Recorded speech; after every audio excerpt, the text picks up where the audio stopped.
yang sayang pada saat itu hinaan demi hinaan lebih parah daripada kota Mekah.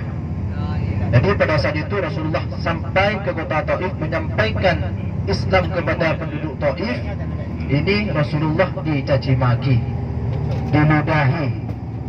Bahkan Rasulullah ini dilempari dengan tulang unta, dilempari batu. Tapi Rasulullah ini tidak melawan.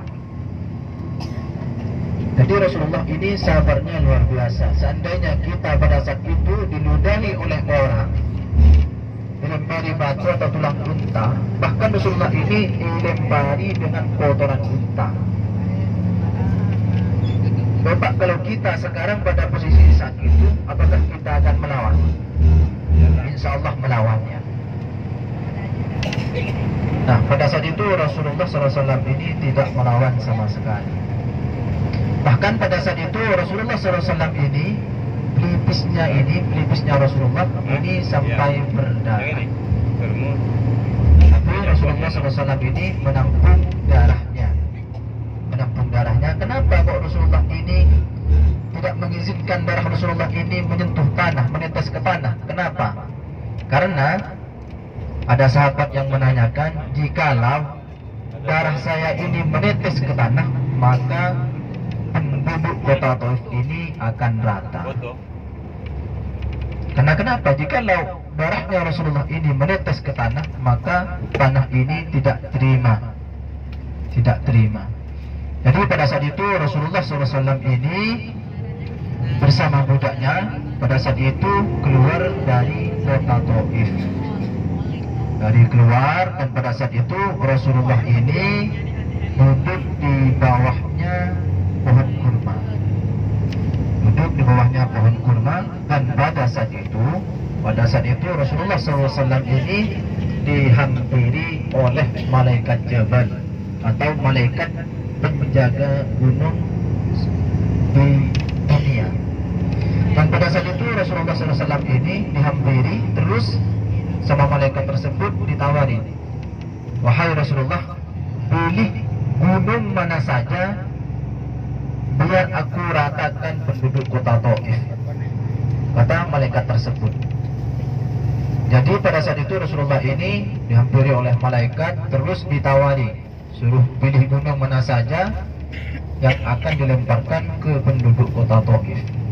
Jikalau Rasulullah SAW ini pada saat itu menunjukkan salah satu gunung yang ada di Taif, maka Taif niscaya sekarang tidak ada. Ya, tapi jawaban Rasulullah apa? Jawaban Rasulullah pada saat itu, ya Allah, sekarang mereka tidak mengenal saya, dan sekarang mereka tidak mengenal Islam. Ya Allah, keluarkan dari tulang sulbi mereka yang bisa menerima agamamu. Itu doanya Rasulullah.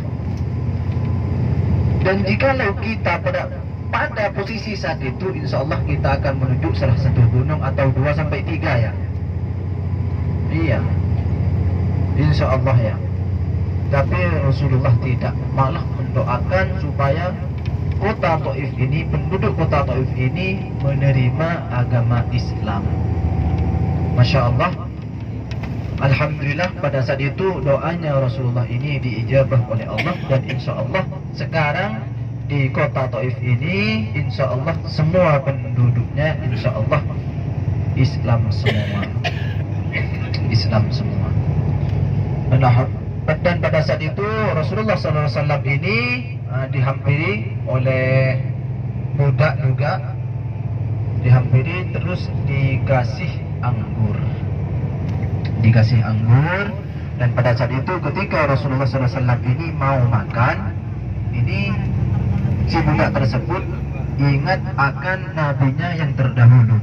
Jadi ketika mau makan ini membaca Bismillah. Dan pada saat itu menanyakan bahwasanya Rasulullah bercerita bahwasanya dari Abdul Muttalib. Dan pada saat itu si budak tersebut ini kaumnya atau keturunannya Nabi Isa alaihissalam. Dan insya Allah pohon anggurnya insya Allah masih ada sampai sekarang. Insya Allah masih ada sampai sekarang.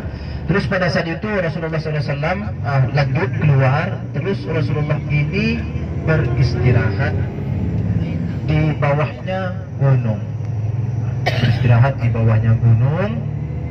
Dan pada peristirahatan tersebut, jadi Rasulullah tidur dengan sikunya dijadikan bantal. Ya, tidur sikunya ini dijadikan bantal. Dan pada saat itu ketika Rasulullah ini tidur, ini ada batu yang jatuh dari atas.